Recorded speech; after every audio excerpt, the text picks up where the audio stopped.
Christ Triumphant, a Devotional of Ellen G. White, January 9. Worship the Creator and Redeemer. Matthew 4 verse 10, Thou shalt worship the Lord thy God, and him only shalt thou serve. It is those who obey that will be blessed of God.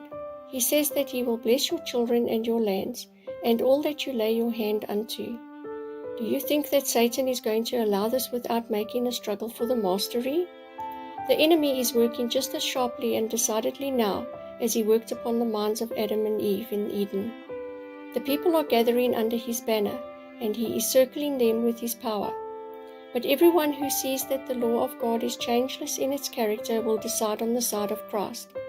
If God would have changed one precept of his law to meet the fallen race, then Jesus need never have come to our earth to die. Did Christ die to let loose the whole of humanity to worship idols instead of God, when the commandment said, Thou shalt worship the Lord thy God, and him only shalt thou serve? And the Lord made heaven and earth, and what then?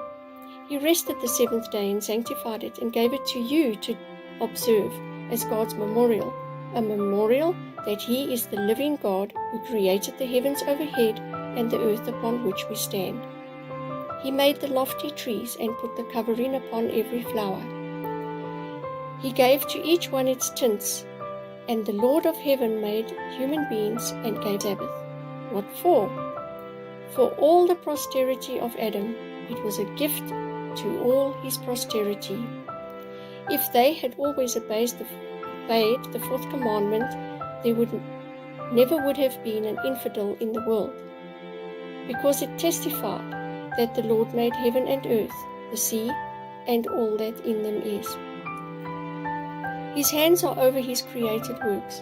Can you wonder that the devil wants to make void the law of God, the standard of his character?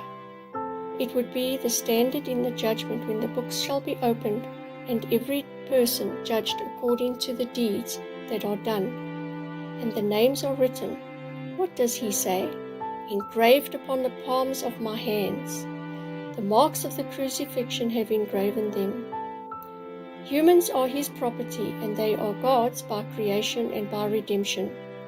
What do we give to Satan when we concede the point that the law of God needs to be taken away? We give the whole creative universe a defective God, a God that made the law, and that it was so defective that he had to take it away. That is all Satan wants. Can we afford to be working on any side but that of God? Manuscript 10, 1894.